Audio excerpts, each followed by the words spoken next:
Thank you for joining us.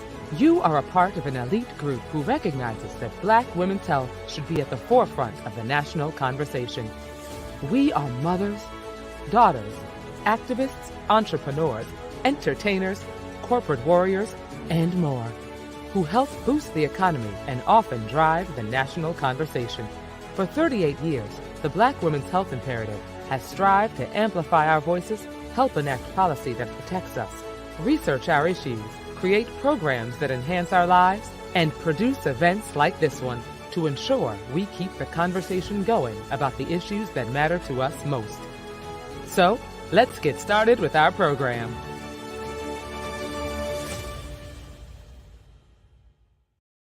Yes, come on. Welcome to the Black Women's Health Imperative.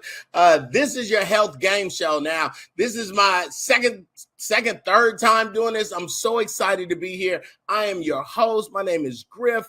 I'm on the morning show with Erica Campbell from the group Mary. I'm a comedian. I'm a father, but I got a mama, a sister, aunties, grandmas. So this is very, very close to my heart. We're celebrating today. This is a special anniversary edition of the game show because for over 38 years, the Black Women's Health Imperative has been working tirelessly for health equity for Black women and girls. I also have nieces and 2 daughters. I'm proud to be here today to support this amazing organization. I have an amazing group of women with me today. Woo! I'm excited just to tell you who these guys are. We're going to have some fun. We're going to answer some health-related questions that we want you to play at home as well. So just put your answers in the chat. Let's bring on our celebrity contestants. The first person was born in March on the 14th. I believe that's a Pisces. How about that? You've seen her on the Hillgleys. All of us play ball, but I ain't gonna lie. I love Good Boy. Give it up for Elise Neal. Put it in your chat. Elise. Hi, how are you? Elise, remember you and I did like a trumpet awards or something in Atlanta? Do you remember that? You had a pixie cut? Child, no. How I remember the pixie cut though. Now I remember the pixie cut. The pixie cut. You know, that was almost like the 90s, right? That was the thing. The pixie cut was everything. You killed the game as you are today. You look beautiful. Our second guest, April 17th. She's an Aries. You seen her on her show. Get Into It. On Fox Soul, Basketball Wives, Bonnet Chronicles, ladies and gentlemen, Miss Tami Roman. Hey. Tami. How you, Griff? You are Aries, April 17th? Yes. Watch this, though. Our next celebrity guest is on the cusp of Aries. Her birthday is April 22nd. You've seen her on Netflix as Mr. Iglesias, Dish Nation, The View, but she is a comedian, itty bitty. Ladies and gentlemen, Sherri Shepherd. Hey! Hi, Elise. Hi, Tami. Griff. What up? What's up, Sherri? Hey, y'all.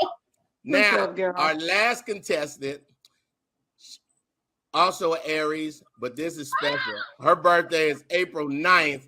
My mama's birthday is April 9th. Ladies and gentlemen, you saw her in The Love Letter, Will to Live, House of Pain, everything. Cosby Show, Medea Goes to Jail. Give it up for Miss Keshia Knight. Pulliam. I did not know you all were Aries. I love it. Yes. I know something about Aries because my mama is April 9th. My daddy is April 5th. Aries people started bipolarism. Don't you say that. Wow. You're not in a good place to talk so much trash about Aries right now. Don't you say that. So, and my mama's an Aries, so you gotta watch your mouth. Mouth. I know. I did it on purpose. See the feedback I got from them? Aries feedback. All right. I got to give it up for my co-host, Hewing J, who represents BWHI. She's going to be breaking down all the answers for us. She's kind of like my Vanna White, my Vanna Black, in fact. Hewing J, how are you? Hey, y'all, and I'm channeling Sherri Shepherd. Oh, yeah. Okay. I was in the Bahamas Mini with Kiki one Mini time. Kiki. Come on, Mini Kiki. You need your feathers, girl. Ooh. Okay. Let me find some. So this is the game show. You guys all look great. Just if no one tells you today, I'm the only man on the show, so I can say that everybody looks awesome. And this is called This Is Your Health. So the first question is for Elise. Elise, and I'm going to give you the answers as well.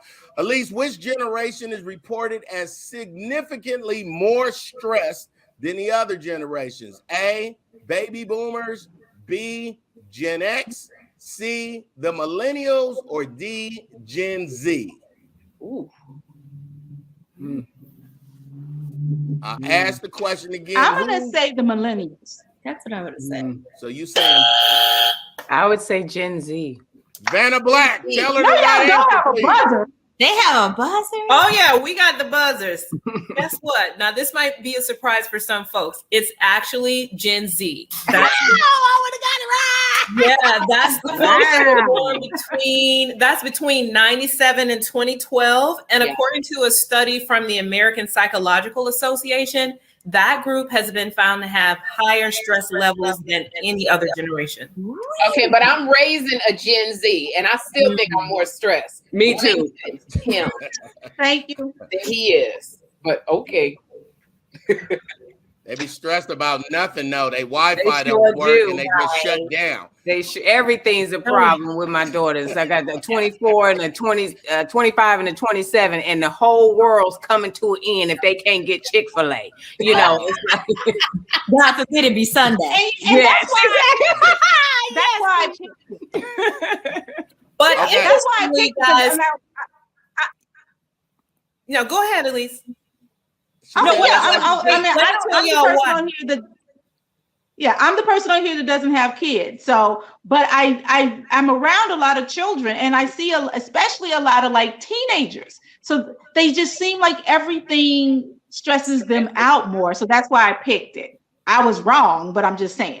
There's no right or wrong today, just kind of rights and kind of wrong. Yeah, we're just learning. And a lot of it is post-secondary trauma. So, like all of the news. And so they have all this access to instant information, and it can be overwhelming. Yeah.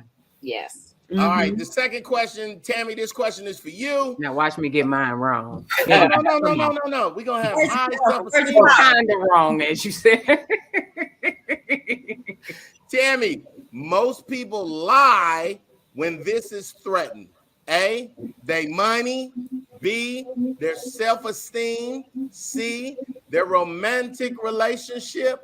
Or D, their favorite celebrity. What people be lying about when it's threatened? Ooh.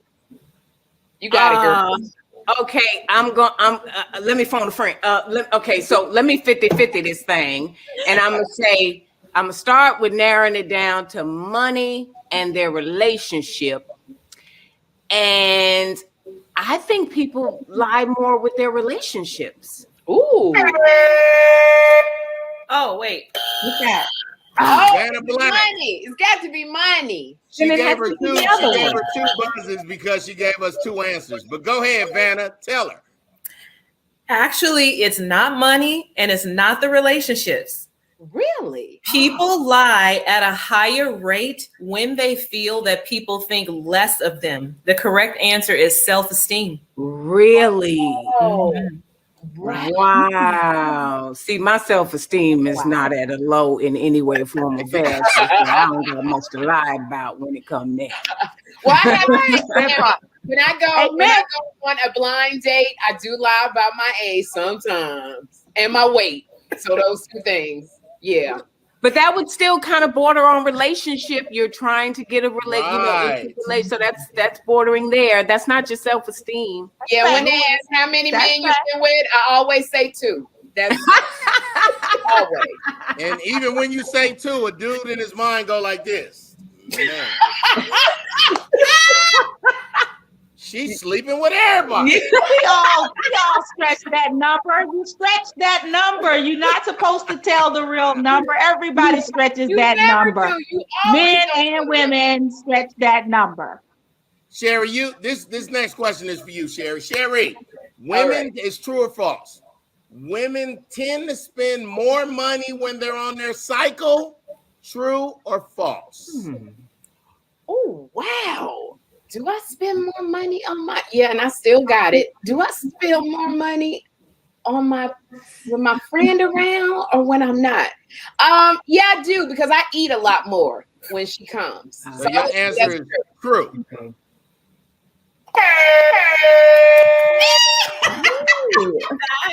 got it. Yeah, marketing research shows that women spend more money and shop more impulsively when they're on their cycle versus when they're not. Yes. Mm-hmm. Great answer. All right, Keshia, this question is for you. Okay. Which of these is a health benefit of good friendships? A, can boost the immune system. B, lowers stress. C, improves self-confidence. Or D, all of the above. All of the above. Yep. Vanna. Yeah, loyal relationships have a positive effect on our physical, mental, and emotional health. Yes. Absolutely. You That's think why your I have kids no are stressed problem out, have a bad friend. I want to start by saying I'm very competitive and the game is rigged. I feel like Sherri and Keshia got some easy questions, and me and Elise, we just kind of got the hard ones out the gate. We got the hard ones out the gate. Okay. Okay, Elise, that's fair. Tami, my blood sugar is all balanced just because I'm with all the queens. I'm in a good mood. Me too. Yes, Elise, this question is for you, my dear. A report from the Black Women's Health Imperative shows that Black women go to the doctor for high blood pressure at a higher rate than their white counterparts. What is that rate? A, 25%, B, 45%, C, 65%, or D, 85%? Wow. Come on, Lise. Wow. I'm going to go with 65%. Vanna. Yeah, shockingly, 85% higher. Wow.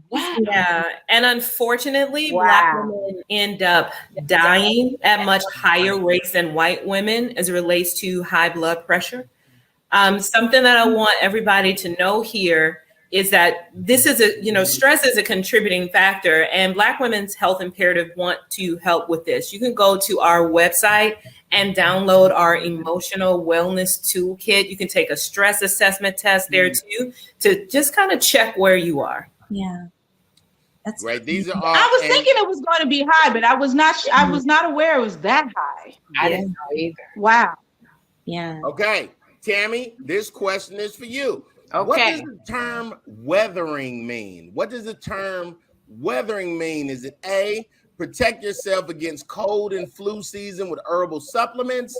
B, the effect of the weather on our overall health? C, how the constant stress of racism leading to premature aging and poor health outcomes for Black people? Or D, none of the above? What? What does the term weathering mean? Can I Google? Use your lifeline, girl. Use your lifeline. Weathering the storm? Is it like? Yes, is it like getting through some things? That's what Black people say. We weathering this storm.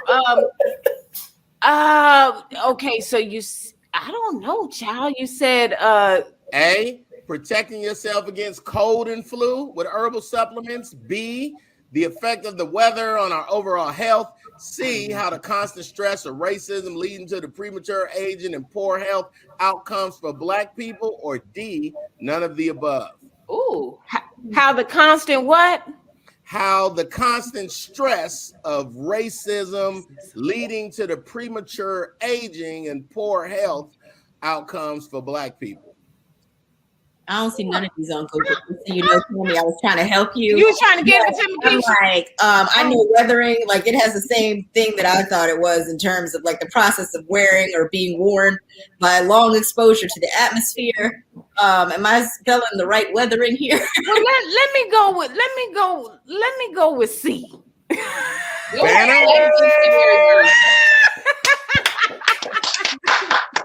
That's it. That girl can guess, can't she? I like how you broke it. I like how you waited though. Yes. Like although this sounds like something new, it's not. There's about 30 years of research behind this now, and it basically sums up is the effect on the body of racism, y'all. How it can literally break you down. It can affect heart conditions. It can affect maternal health, and it's all due to the exposure of social inequity. Okay. Wow. Good. Great guess, but better. Great answer. All right, Sherri, this is for you. Is Bugs Bunny a rabbit or no? I'm just playing. I was like, oh shoot. We would get those. We would get those. Ready. Sherri, what is the reason that diabetes was called sugar diabetes back in the day? A, sugar was the last name of the doctor who discovered the condition. B, eating sugar was often prescribed as a treatment. C, a person with the condition had sweet tasting urine. Or D, it was just a phrase that caught on, but actually it don't have nothing to do with sugar. Wow, because I'm a type 2 diabetic, so I should know this. I am actually I don't know how urine tastes, but the urine has sugar in it. What were the other two? The other two were sugar was the last name of the doctor, or eating sugar was often prescribed as a treatment. Oh, wow. That sounds really good. I'm going to go and stick with the sugar being in the urine. That is correct. Oh, I got it right. Yeah, that's right. Right. I don't know how they decided to test it this way, but doctors would taste the urine. I was going to say, who tasted it to know? Yes, and that is how they discovered it. So if the urine tasted sweet, then they would have diabetes. And it kind of gives a new meaning to the whole, little Suge Avery in the tea. Maybe I'm going to put that on my Bumble profile. Sweet urine. All the white mice Instead of type 2 diabetic, sweet urine. I got sweet urine. I'm going to reserve all comments because it could go left. So I'm just going to stay out of this. We're telling comedians though, Tammy, we thinking 1,000 thoughts. Yeah. I'm not doing it. Pea. You could do sweet pea. Pea. See? I like sweet pea. All right, Keshia, this is for you, Keshia. Okay. What is not a symptom of pre-diabetes? What is not a symptom of pre-diabetes? A, feeling exhausted regularly. B, high temperature. C, wounds healing slowly. Or D, mood swings. Oh, what was the second one? It was high temperature. high B, temperature. And what was the first one? I'm sorry. feeling exhausted regularly. High temperature? Yeah. Yes, that is not one. And prediabetes can show up in a whole bunch of different ways. At Black Women's Health Imperative, we have a program called CYL Squared. Stands for Change Your Lifestyle, Change Your Life. And it's specifically for people who are pre-diabetic or think that they might be. And in this program, you get a free coach. There's a whole community, and it's a year-long program at no cost to you. So check that out on our website. The Black Women's Health Imperative's popular lifestyle change program is going virtual. CYL Squared is all about healthy lifestyles in a community to help you connect with like-minded people who understand it's a journey, not a race. Are you looking for health tips, cooking demos, and wellness support? Look no further. The app allows you to participate in the program right from home. And you have your very own lifestyle coach. Interested in nutrition? Managing stress? There are resources for overall health, live events, and more. The BWHI app also has communities where you can find your tribe. No matter where you are in your wellness journey, you will enjoy the CYL Squared Lifestyle Change Program offered through the BWHI app. Yes. I love that you guys have that because, as Sherri said, she's type 2, I'm type 2. And there was really, I felt like there was nothing when I was diagnosed with prediabetes. So I love that you guys have something. There's a program where people can go and get information. Yeah. Same here, Tami. Yeah. That's Shout great. out to the That's amazing. BWHI. Look, before we go on to our That's next amazing. questions, we're going to take a quick break for our sponsors. We'll be right back. It's going to be awesome. Okay. Then I think we stop. All right. And the commercial comes on and go, if it's some sugar in your pee. I feel Look like at you, when Sherri. somebody decided to say something sweet. Like no one feel like Yeah, we wouldn't have played with it so much if we knew it came from a very serious thing like that. I don't think. what? All right, Right. let's come That's back. a lot. Everybody fix their eyebrows. That's what I tell my daughters. Fix your eyebrows. All right. 3, 2, 1. All right, y'all. We're back. Excited about this next set of. The best part about this game show is that even if they're wrong, we're all learning something. Yeah. And that's the best Yes. part. We're all someone at home Very right now informative. who's been going back and forth between maybe thinking they should go to the doctor for a diabetic check, and now you know the high temperature. If you hot, you might want to go. All right, Elise, this next question is for you, my dear. When it comes to your breast screenings or 3D mammography is better for Black women because A, lowers blood counts, B, for larger breasts, C, for dense breast tissue, or D, none of the above? Gone girl. I'll read it Okay, again. can you ask the question again? Yeah, absolutely. When it comes to your breast screenings, are 3D mammographies better for Black women because A, lower blood counts, B, larger breasts, C, dense breast tissue, or D, none of the above? I'm going to go with C. Yes. Come on, Elise. Vanna. Yes, good job. That's it. Yeah. And because of that, though, it can kind of put us in this mix of perhaps having a higher rate of breast cancer. Black Women's Health Imperative has an awareness campaign that we did with Mary J. Blige. It's called The Power of Sure. And in this program, it's all about helping make sure that women stay on top of it with their yearly mammograms. Yes.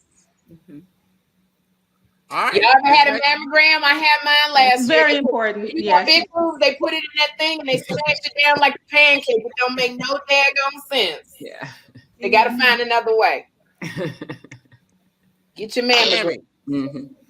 Yes. But look, all the women watching this saying, "You right, Sherri." Yep. Because And it definitely hurts. Yeah, and if you are 40 and up, we definitely need to be on it. Get back on it. Nice. Yes. Thank you, Q and J. Tami, this next question is for you. I agree. What percentage of Black women are affected by fibroids? I'll ask the question again. What percentage of Black women are affected by fibroids? A, over 80%, B, over 60%, C, over 40%, or D, none of the above? I should know this because I interviewed a young lady named Shay Johnson, who's very involved with the fibroid initiative. But I don't think she actually gave me a number, and I'm trying to rack my brain. Did she say something? I'll give them to you again. A, over 80%, B, over 60, C, over 40, or D, none of the above. See, the thing about fibroids is a lot of us don't know that we have them. Right. And so I'm going to go with exactly. over 80%. Mm-hmm. Come on, Tami. Yeah. You know, that is so true. Over 80%, and it disproportionately affects us. Black women get fibroids at a 3 times higher rate, 3 times higher. And we get them earlier in life. They are usually larger and more numerous as well. Wow. And more severe symptoms. Wow. Sherri, This is the question you asked for before the show started. Sherri Shepherd. Yes, sir. Which of the following leads to better orgasms? Oh, hold on. Here it is. Here it is. Okay. Get situated. Get situated. That's her question. Is it A, eating citrus fruits regularly? B, being well hydrated? C, bathing or showering before sex? Or D, envisioning the orgasm? Okay, now what was the question? Yeah, I was like, I missed the question. Which of the what leads to a better orgasm? A, eating citrus fruits all the time, being well hydrated, bathing or showering before sex, or envisioning the actual orgasm? Okay, all of that does do it, but I would definitely say in the lubrication process, because even as we get older, we tend to get drier. It's like a little bit of the Sahara Desert. Feels like cut glass. Women, y'all know what I'm talking about. So I actually don't is hear it. I don't. Happy woman with Go a ahead. man. Lubrication is a big problem. So if you stay well hydrated, and that is with water, you have a lot more lubrication. I'm going to go with whatever that letter was, lubrication. Queuing J.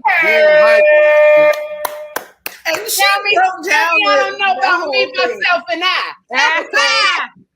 She said all the things. The only thing I'm going to add is that because we're mostly made up of water, we want to make sure that our cells are, all nice and full. So if you start drinking water 12 to 24 hours before you expect to have sex, that orgasm right now. I'm having an orgasm. Elise, slow down, Elise. Right. Now, not only so everything that Sherri said, plus it also can lead to longer orgasms. Ooh, yeah. That's just for men or women only? Okay. Well, this right here is that's anybody. Whosoever will drink water. It's good to know. Have you learned? That water, y'all. Drink your water. Now, if somebody could just tell them where to aim, we'd be That'll be great. Tami, I need a drum to go. This is orgasmic right here. Orgasmic. Stay hydrated, kids. Stay hydrated, kids. Yes. This question is for you.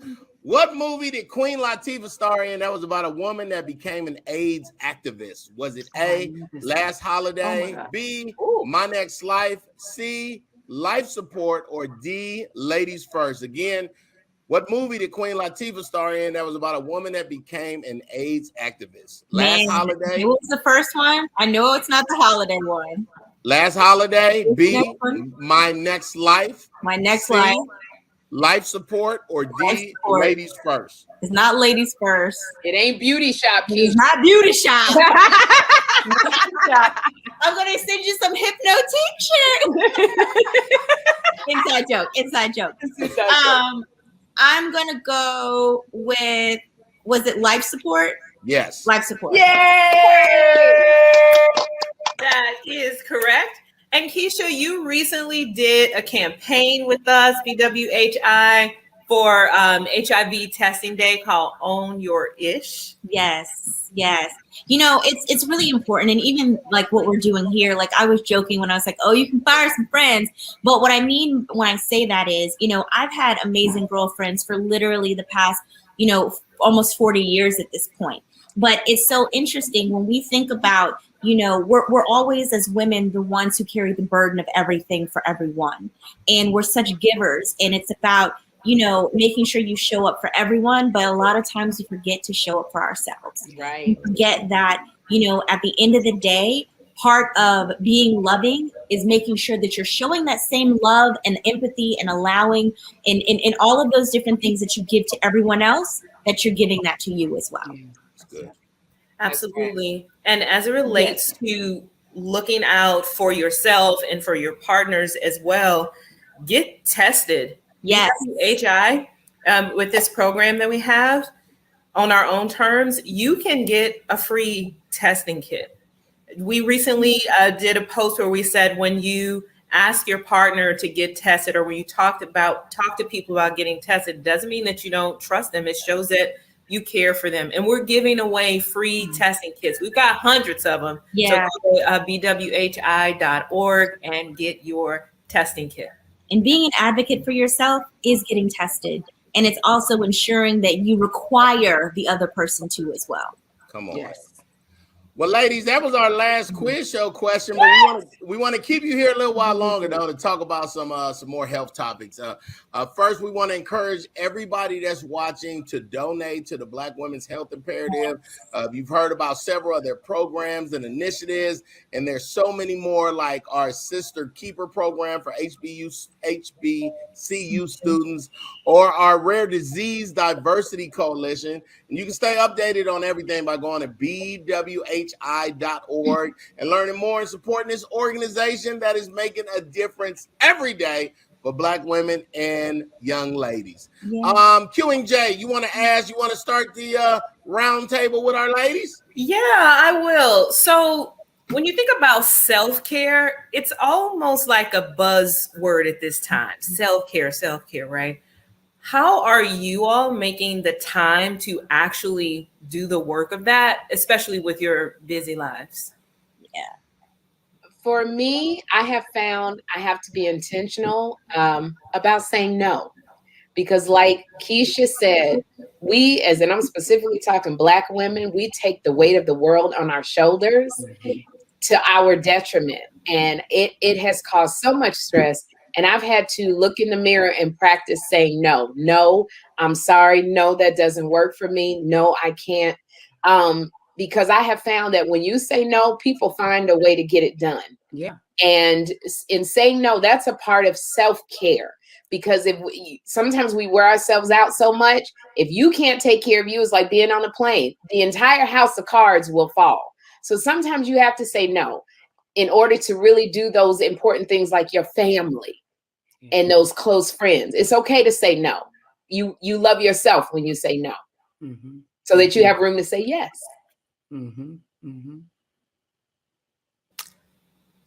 Was that question? The same thing. Oh, okay. I agree with Sherri. You must be able to say no. That's a part of self-care and self-love. But for me, it really is about honoring your dreams and your goals before you extend services to other people. That's how I have started to look at loving myself more, because every time somebody would come to me with something they had or they wanted, or, they were trying to get going, I support everybody and everything. So to the detriment that I would put my stuff on hold, which kind of couples with what Sherri was saying, was being able to say no, but focusing more on and having intention behind the things that you want to do and that you want to accomplish in this life. And that was my way of me loving myself and learning how to reestablish, rebuild, rebrand, re-energize, getting sleep, even something like that was like, I need to love myself more. I've got to get some sleep. I can't work all 24 hours of the day. So just taking the little things that we take for granted and starting to honor those and acknowledge those and making those a part of your daily regimen, keeping up on your skin, keeping up, drinking water, like little things like that. It's like just having more focus. Yeah. There's a lot to self-care. So the answer can be long. I'm sorry.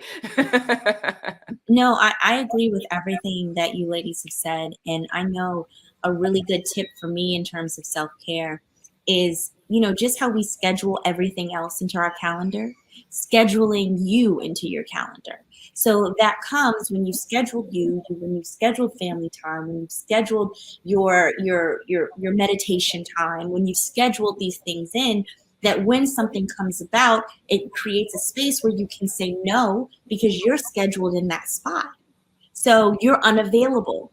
And it's making sure that you understand how to be available for yourself, just how you're available for everybody else and their needs. And, especially as a mom, when you're a wife, when you're all of these things to all of these different people, you want to be there, you want to take care. But like what Sherri said, you cannot pour from an empty cup. So it's like, on the plane, put your mask on first and then put the mask on of those, who are with you.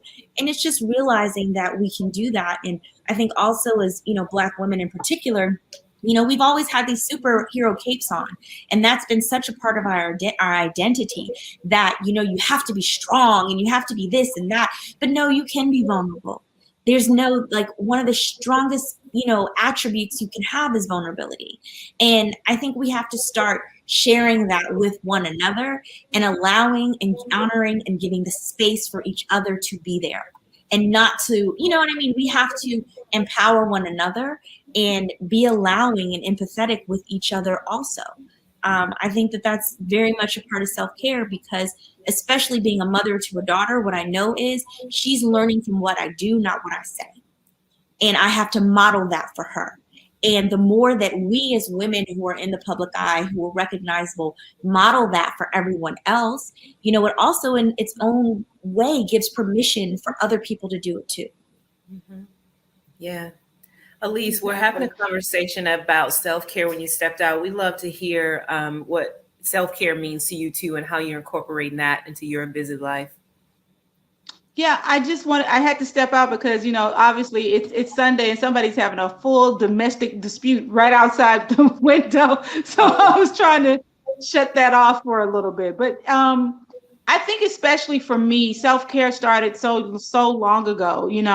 I'm a person who starts as a dancer, as a performer, and taking care of my body and taking care of making sure that what's within me was functioning properly, and feeling like the movement of who I am flows with me every single day is really, really important. And I think as I get older, and I think as women get older, you guys are mothers. You have so many other things. I have family that I handle. I have so many more responsibilities that are not just within my own responsibilities, that it is very easy to worry about everything else and worry about everyone else. We just talked about statistics with Black people, Black women, that are just staggering in number. And I think that also goes with the fact that we don't take the time to take care of ourselves, and I think it is really important to, as Keshia said, as Tami said, it starts with you. It starts with you making sure that you're healthy. It starts with you making sure you're as simple as taking your vitamins. It starts with everything within your own immune system. Are you getting enough rest? Are you making sure you take a bath to try to relax? We talked about stress, the stresses of life, and especially as we have so many other responsibilities. It's extremely important to take care of yourself. And I think that people think that sometimes that is selfish. I think the best thing you can do is take care of yourself, and then you can take care of others. That is awesome. I'm sitting here and I'm listening to all you ladies, and I'm just wishing that these talks were around when my mom was young, when my mom had a kid, when if they would have known about how important that was to put yourself first. So this is awesome information. Tami, something you said I want to pose back to you and Keshia. Tami, you talked about rebranding and people putting you in a box. I have to say I'm 50 this year. I've probably known of you for the last 30 years. Mm-hmm. You've been in our... Now you done told my age.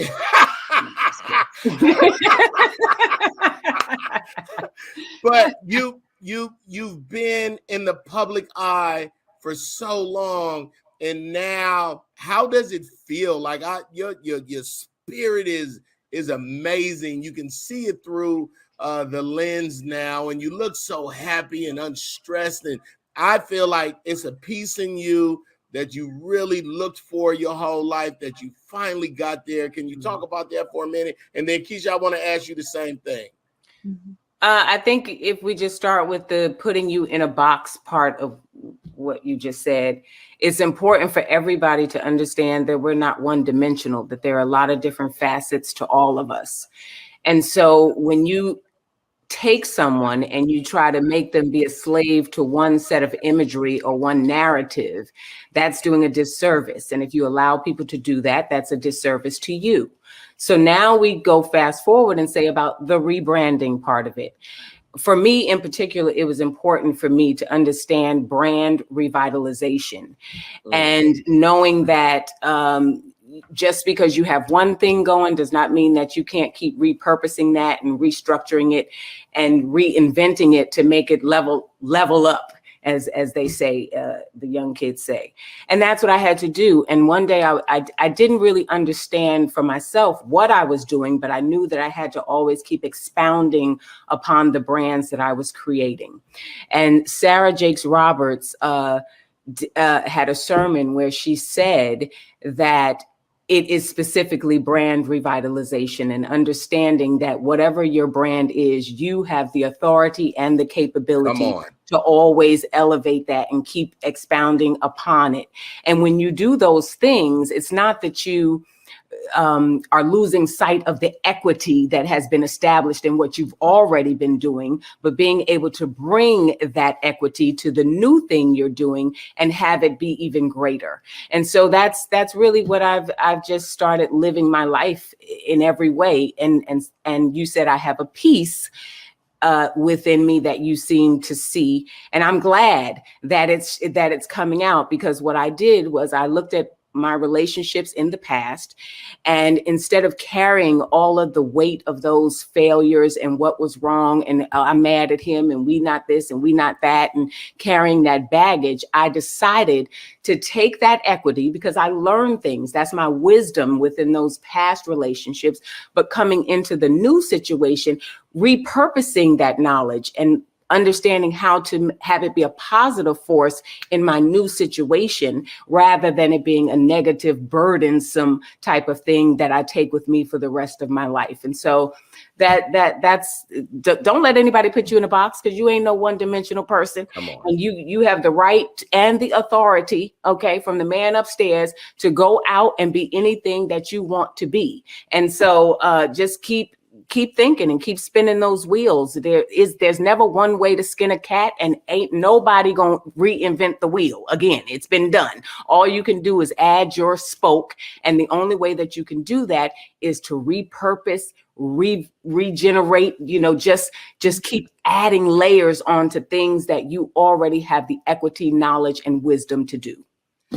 Keshia, same question to you, if you remember. Just talk about rebranding and not. Oh, don't go there, Griff. I saw that shade. It was a little tinge of shade tree. If you remember the question, like Keshia didn't remember the question because I was talking long. No, that's my bad.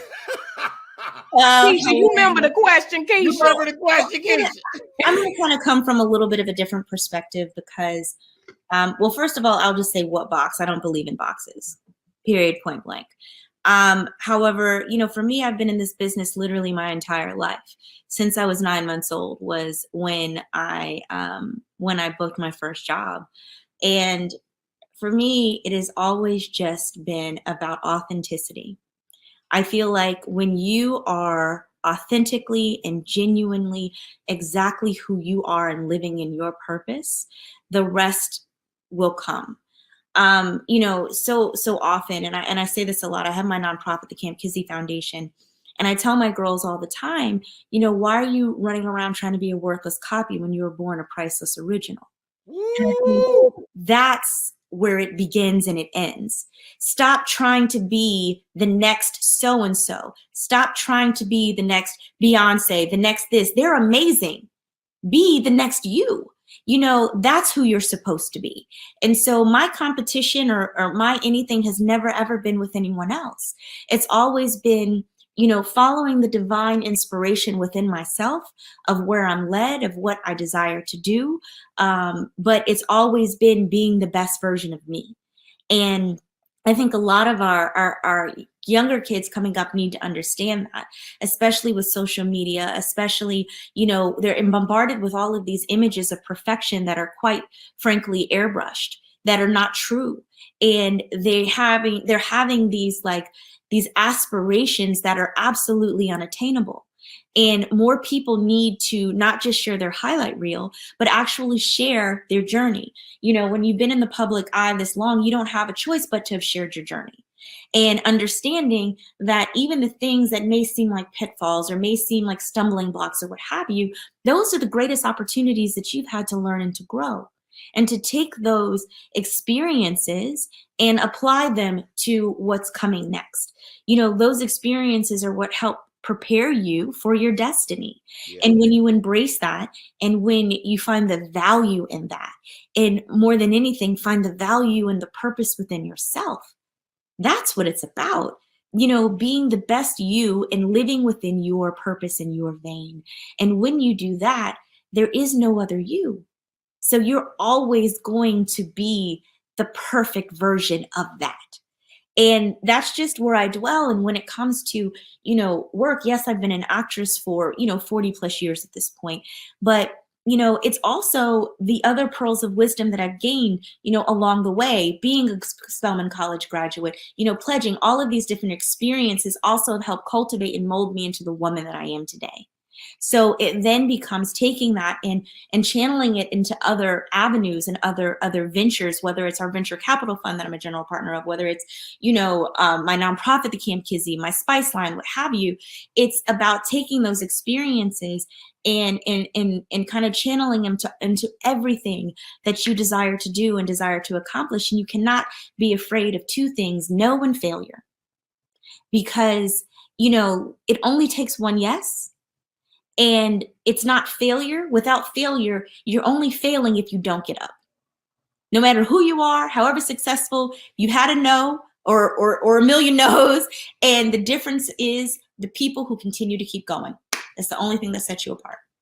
Sherri, you want to eat some of that question too? I see you over there thinking you want some. Rebranding. You a whole half a person right now.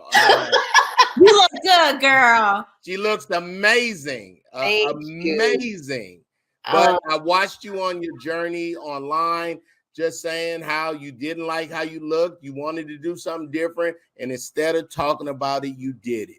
You started eating different. You exercised. You brought your son with you. And how awesome is that for a mom to, not make an excuse? And, we comedians, we be playing all the time, but when the joke is you, it ain't so funny. Griff, thank you. I think it's probably about 31 pounds that I've lost, but it wasn't so much liking not the way I looked. It was when my son said to me, because again, I'm a type 2 diabetic. I lost my mother at 42 years of age when I was 24 years old.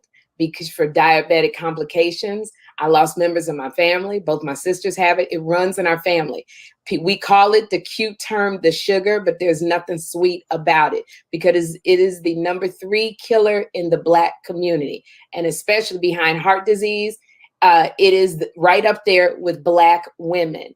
And so when my son sat in the back seat, who was born at 26 weeks, and he said, Mommy, if you die, who's going to be my bodyguard?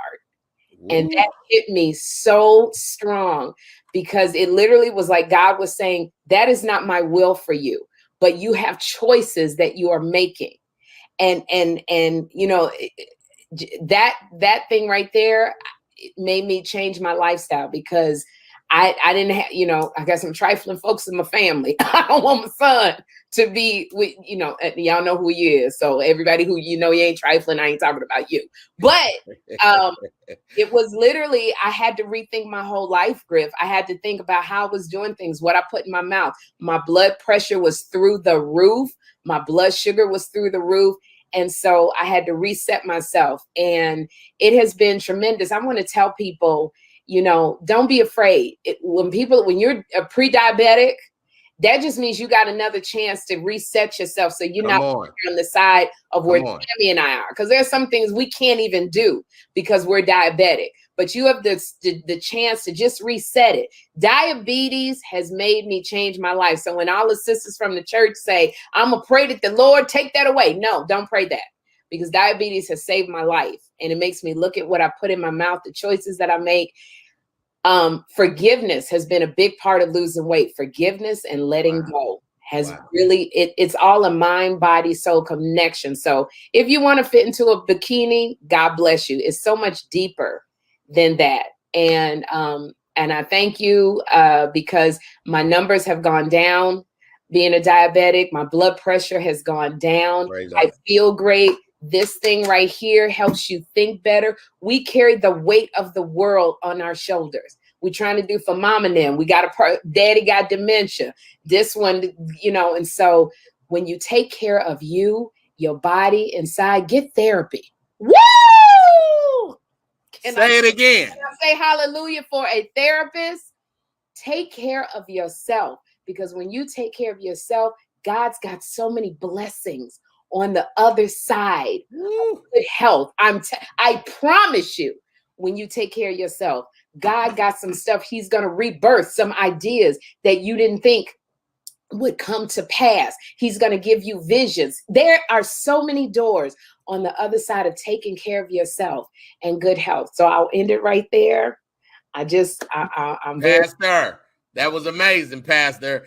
Q and J, I got selfish with the questions right there real quick. That's because I was taking care of me, but finish the questions.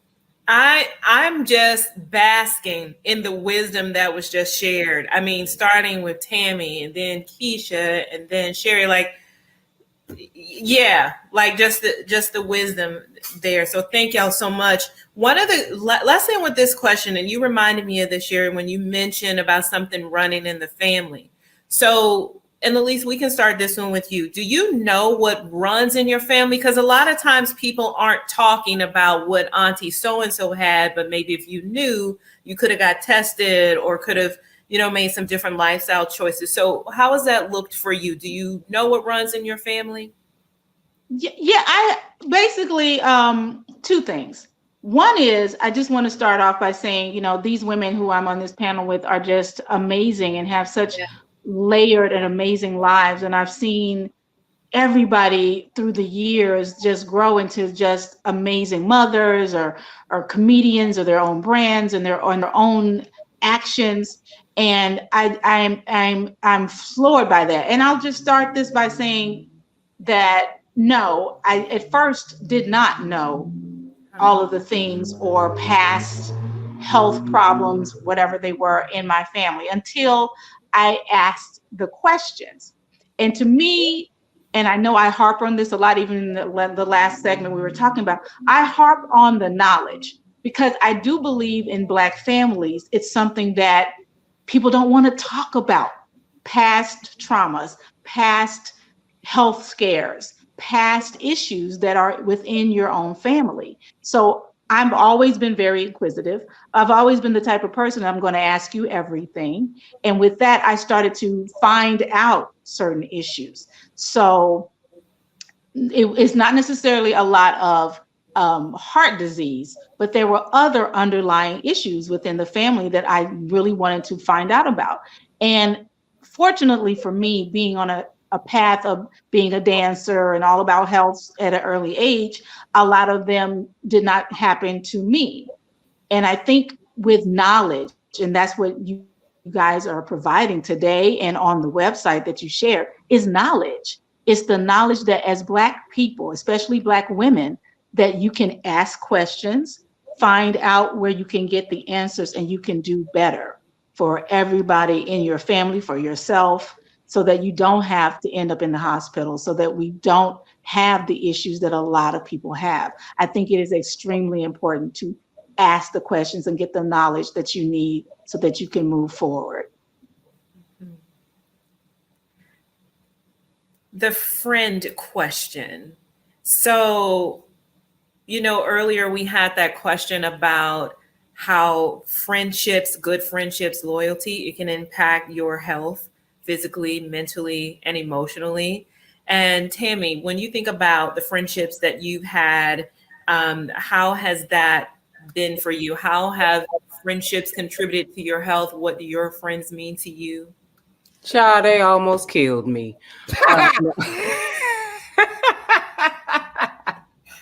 No. You know, I have very few female friends. I'll be completely honest about that. There are certain people that I've known over 20 years that I consider them to be my friends, Elise being one of them. And there's maybe like 6 or 7 other people that is kind of like, those are my friends, because that's not a word that I use lightly. It means a lot. My friends mean a lot to me because I'm an Aries, so I love greatly. And I'm loyal, and I honor my friendships, and I respect my friendships. So the question being, how has my friendships affected me in the past? My friends are amazing and wonderful. Like we text, we check on each other, we see, we follow each other on Instagram. My friends because I'm always moving. So the people that are actually in my hometown of Houston, we get together, we spend time together, we love on each other. There's nothing wrong there. Now, my colleagues or my work associates that have been in my life, they almost killed me. Stress can really and truly bring you to a point where you feel like, from a health standpoint, that you don't know how you're going to make it. You don't understand why your body's breaking down. You don't understand why you have headaches, why you're losing weight and or gaining weight. You don't understand what is happening to your body when you are in stressful situations. And so that's where I got to a point where I said to myself, when things are toxic, when environments are not healthy for me as an individual, you have to remove yourself from those situations. And that's what I chose to do in terms of the things and the atmospheres that were stressing me beyond compare, so that I could find some peace. And now I feel, I'm happy, I'm healthy, like Sherri said, we do have type 2 diabetes, but we're doing what we need to do to stay healthy and remain healthy. And I want to say this real quick before we move on to somebody else. When you do what you're supposed to do, when you are a type 2 diabetic, there will be moments where you will drop significant amounts of weight because we can't eat everything. It is really, really insensitive for people to come on social media and talk about how people look different, or do you got cancer? Are you sick? Are you doing it? Because you don't know a person's struggle. You don't know what somebody's going through. And every day that I wake up, it's just a blessing to be alive. And when I do the right things for my body, yes, I'm going to lose weight. Now, because I'm already thin, that's going to show up a certain kind of way. And I can't control that, but I'm so much happier being here and alive to be with my husband, my 2 children, than I was eating all the wrong stuff and potentially not waking up another day. Ooh, I know that's right. Ooh. I just had to hit that real quick. Who else is talking? Nobody.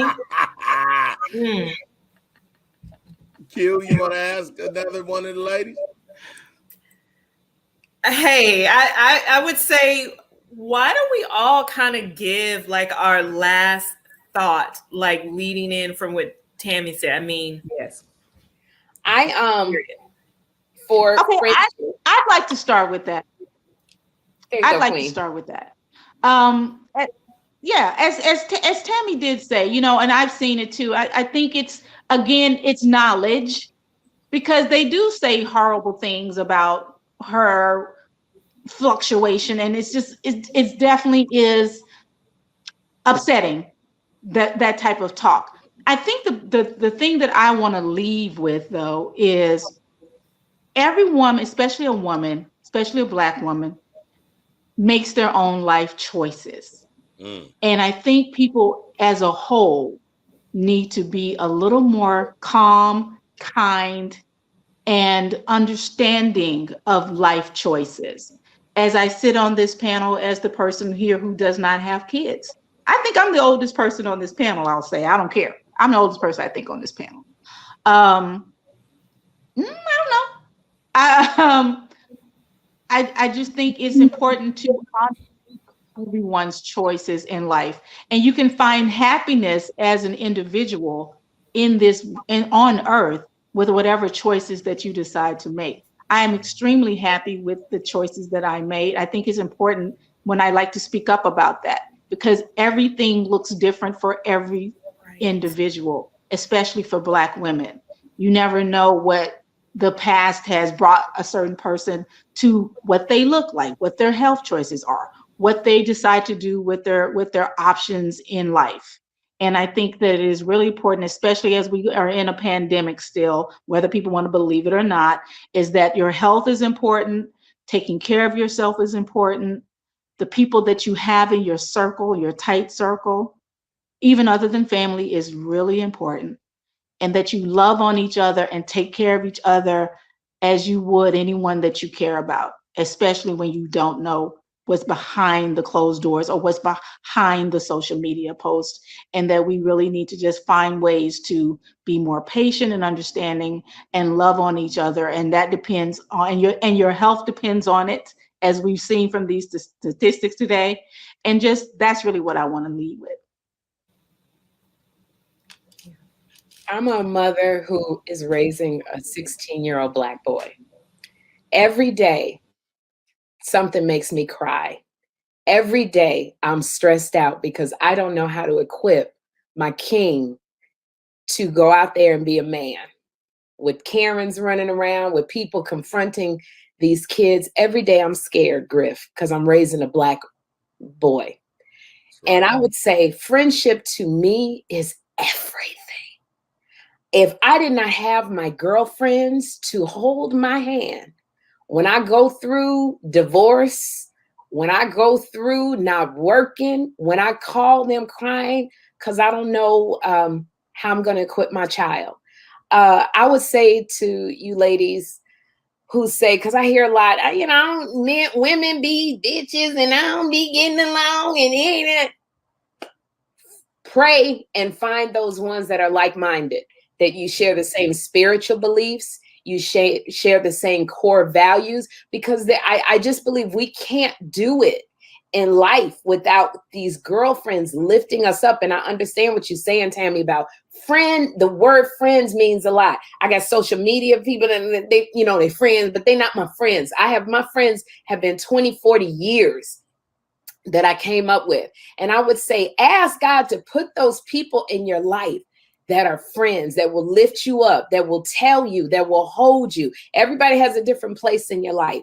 And I would not be where I am without the girlfriends in my life holding me down to say, you know what, I'm going to take Jeffrey, because I know it's a lot. I'm a single mom. And so ask for help. Sometimes people don't know until you open your mouth and speak. What my grandmother say, a dead horse don't get fed, or a dead fish don't get no chicken. One of them sayings. But open your mouth and say, I need help. You will be surprised at how he'll move things around, and friends will step in. So that's what I say, the importance, and I mean Black women in your circle, because we know what you're going through. So just ask. We there. It's definitely not a dead fish and some chicken. Keshia, you wanna close us out, Keshia? I would say the overall tenor for me is to lead with love and with empathy. You really never know what someone else is going through, just as people may not know the totality of your story. So when you treat people the way you desire to be treated, that's what they do with it and how they receive it, that's on them. But what I know is your energy flows where your attention goes. So make sure that you are allowing that your thoughts, your words, and your deeds to be in alignment with the life that you desire to manifest. Because every day that we're here and every day that we add on to this journey becomes our legacy. It becomes our history. It becomes our reality.